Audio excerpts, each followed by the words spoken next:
ہم چھٹی ہی نہیں ڈیمانڈ کرتے ہیں. 13 جولائی ویسے ہی اتوار ہے, ہم چھٹی نہیں, ہم کہتے ہیں سرکاری فنکشن کے طور پر منائیے اس کو. آپ نہیں منانا چاہتے ہیں, ہم منانا چاہتے ہیں, ہمیں اجازت دی جائے. ہم نے اجازت کے لیے اپلائی کیا ہے. میں آپ کو ابھی شیئر کروں گا درخواست جو دی ہے, ہمیں اجازت دیجیے, ہم فاتحہ خوانی کریں گے, باضابطہ فنکشن کریں گے. ہم ان شہیدوں کو خراج عقیدت ادا کرنے چاہتے ہیں جن کی وجہ سے ہم آج یہاں ہیں. اور جہاں تک بات رہی اسٹیٹ ہوڈ کی, یہ کوئی نئی ڈیمانڈ نہیں ہے. 8 اگست 2020 کو آپ میں سے کافی لوگ اس دن بھی تھے, ہم نے تب بھی کہا 3 کور ایجنڈا اپنی پارٹی کے ہیں.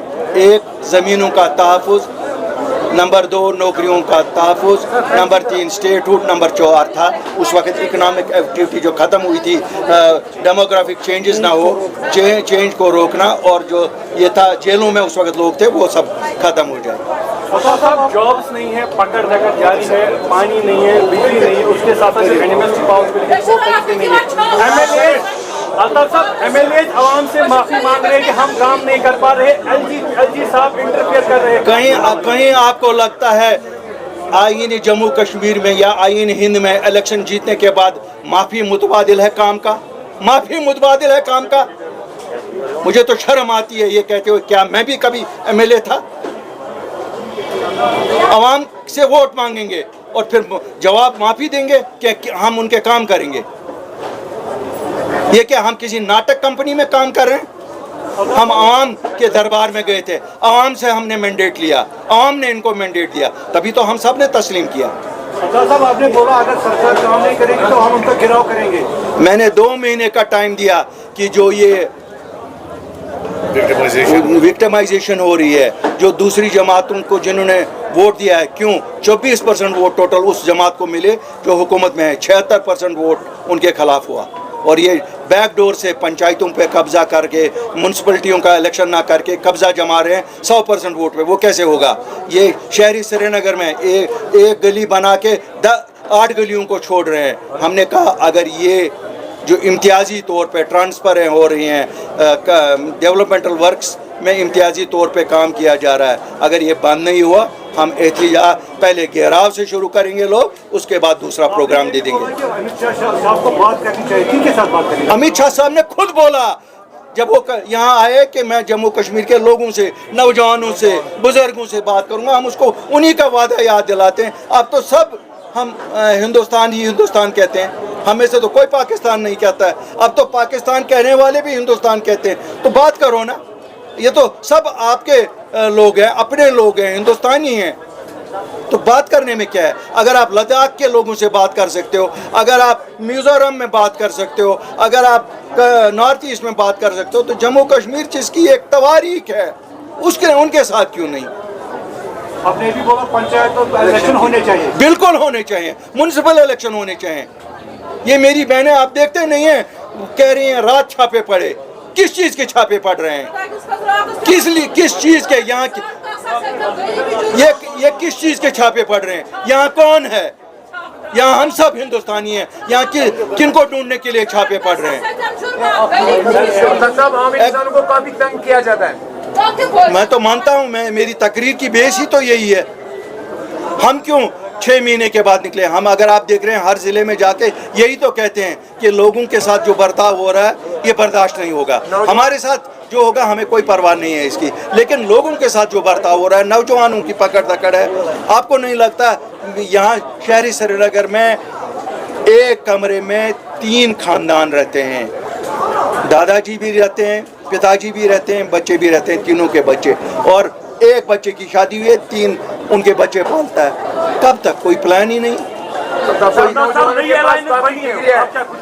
دیکھو ہمیں اس سے کوئی مطلب نہیں ہے کوئی الائنس بنتی ہے یا نہیں بنتی ہے. اگر لوگوں کا کچھ کریں گے اللہ ان کا بھلا کرے گا, ہمیں کیا اس سے لینا دینا ہے. میں تو اپنی جماعت کے بارے میں کہوں گا, ہمارے نقوش پورے جموں کشمیر میں, پورے جموں کشمیر کے 20 ضلع میں, اور ہم اپنی اکائیوں کو مضبوط کر رہے ہیں. جیسے آپ دیکھ رہے ہیں آئے دن آج جوائننگز ہو رہی ہے. جوائننگ اسی لیے ہو رہی ہے کہ ہم کوشش کر رہے ہیں اپنی اکائیوں کو مضبوط کرنے کی. صاحب میرے 2 سوال ہیں. ایک تو آپ نے ایڈوکیٹ کیڈر کو کینسل کرنے کو کہا, اور دوسرا یہ کہ اسٹیٹ ہوڈ میں جو تاخیر ہو رہی ہے, ہم نے دیکھا جیسے ہی حکومت بنی تو چیف منسٹر دلی بھی گئے, انہیں شال وغیرہ بھی ڈالے, لیکن آج تک اس کا کوئی حل نہیں نکلا. تو آپ سمجھتے ہیں کہ وہ دیکھیے میرے بھائیوں,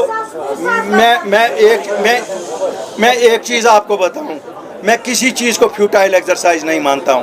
الطاف بخاری اور اس کے 38 ساتھی کوئی الیکشن نہیں جیتے تھے. جب 15 مارچ 2020 کو دلی گئے, کوئی الیکشن تو نہیں جیتا تھا نا. ہوا ہمارے خلاف تھی. مجھے لگتا ہے آپ میں سے 90% شاید یہ اندر سے سوچتے تھے جہازے گھس پیون وسط یات مزیم دلی گژھان. کیوں؟ یہاں یہی ہوا نا, لوگوں کے ساتھ جو دلی گیا غداری کی. لیکن ہمارے پاس اقتدار نہیں تھا. پہلا 10 منٹ میں جب پرائم منسٹر کو ملا, 10 منٹ میں پہلا سٹیٹمنٹ کیا, ہم کوئی ڈیموگرافک چینج جموں کشمیر کی نہیں کریں گے. میٹنگ ختم ہوئی, دوسرے دن جب ہوم منسٹر کو ملا, اعلانیہ ہوا کہ ہم زمینوں کا تحفظ اور نوکریوں کا تحفظ دیں گے. ہم نے وہیں نہیں چھوڑا, حالانکہ کووڈ اعلان ہو چکا تھا, سب کچھ بند ہو چکا تھا. مجھے اپنی قیادت نے کہا دلی میں بیٹھو, قیادت واپس آئی اور ہم نے دیکھا کہ یہ باضابطہ طور پہ ایشو ہو جائے. ایک باضابطہ نوٹیفیکیشن ایشو ہوئی 1 اپریل 2020 کو, جس میں جموں کشمیر کی 95% زمینیں جموں کشمیر کے لوگوں کے درمیانی خرید و فروخت ہوگی, 5% انڈسٹری کے لیے جو پہلے شیخ محمد عبداللہ لیز پہ دیتے تھے 100 سال کا, وہ بھی وہی ہوتا ہے. اور نوکریاں, سبھی نوکریاں جموں کشمیر کے لیے. تو جب ہمارے پاس اقتدار نہیں تھا, کچھ نہیں تھا, لوگوں کا مینڈیٹ نہیں تھا, خالی ہماری اپنی ساکھ تھی, وہی لے کے گئے نا, جس کو ملیا میٹ اپوزیشن نے کیا. ہماری اتنی بدنامی کی, لیکن ہم نے اس کی پرواہ نہیں کی نا. اپنی عزت داؤ پہ لگائی, اپنے خاندان داؤ پہ لگائے, اپنا سب کچھ داؤ پہ لگایا, لیکن بچایا تو صحیح. تو ان کے پاس تو 50 MLA, یہ کون کہتا ہے مجھے کہ یہ نہیں کر سکتے؟ It has to be the will. اور الطاف بخاری اور اپنی پارٹی کے پاس وہ ول ہے. یہ اگر ناکام ہوں گے, اللہ کے فضل سے میں اپنے لوگوں کو کہتا ہوں, آپ پریشان نہیں ہو, انشاءاللہ ہم سٹیٹ ہوڈ بھی لائیں گے, ہم ایگمٹ کیڈر کو بھی ختم کرائیں گے, اپنا کیڈر بھی واپس لائیں گے, اپنے نوجوانوں کو بھی واپس لائیں گے, اور اپنے بزرگوں کو بھی واپس لائیں گے. یہ کیسے ہوگا؟ یہ کیسے ہو سکتا ہے؟ ڈیلیویجو کے ساتھ بہت بڑا دھوکہ ہوا.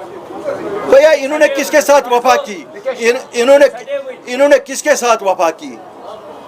لیکن جموں کشمیر کے لوگوں نے ان کے ساتھ وفا کی.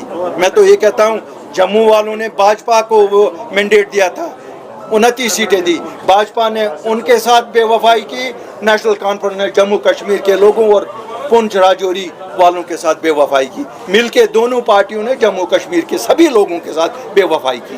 الطاف صاحب, جموں کشمیر میں جو اسکیم ہوا تھا جل جیون مشن کا, آپ نے اس سے پہلے بھی اسمارٹ سٹی کو لے کر سوال اٹھا ہے. تھوڑی سی بارش ہوئی اور اسمارٹ سٹی ڈوب جاتی ہے, تو کیا کہیں گے اس پہ؟ دیکھیے, جہاں خامیاں رہی ہیں, انجینئر حضرات کو چاہیے کہ وہ خامیاں دور کرے.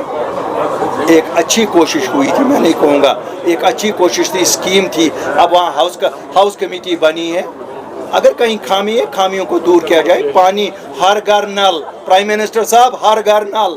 آپ کہتے ہیں 90% ہم نے اچیو کیا, تو میری یہ بہنیں کیوں رو رہی ہیں پانی کے لیے؟ میری کانسٹیچوئنسی سے کل اتنے لوگوں کے ڈیلیگیشن آئے کہ پانی نہیں ہے. اب بھائی صاحب یہ تو خود ہی دکھا رہا ہے کہ پانی کی قلت ہے. ان کو چاہیے کہ اسکیموں کو ٹھیک طرح سے امپلیمنٹ کرے, اور ہاؤسنگ کے لیے اسکیمیں بنے, نوجوانوں کے لیے اسکیمیں بنے, ڈیلی ویجروں کے لیے اسکیمیں بنے, ہماری بہنوں کے لیے جو یہ ڈل ڈویلرز کے لیے اسکیمیں بنے. ہمارا ہینڈی کرافٹ ہے, اس میں آج کل مندی ہے بازار میں, ان کے لیے اسکیمیں بنے. سب لوگوں کے, ہمارے ٹورسٹ والے, ٹیکسی والا, ہاؤس بوٹ والا, ہوٹل والا, اس وقت وہ پریشانی کے عالم میں, ان کے لیے اسکیمیں بنے. ہوتی کس لیے ہے سرکار ہوتی اسی لیے ہے کہ لوگوں کو جس وقت مصیبت آ جائے اس وقت ان کو تھوڑا سہارا دیا جائے.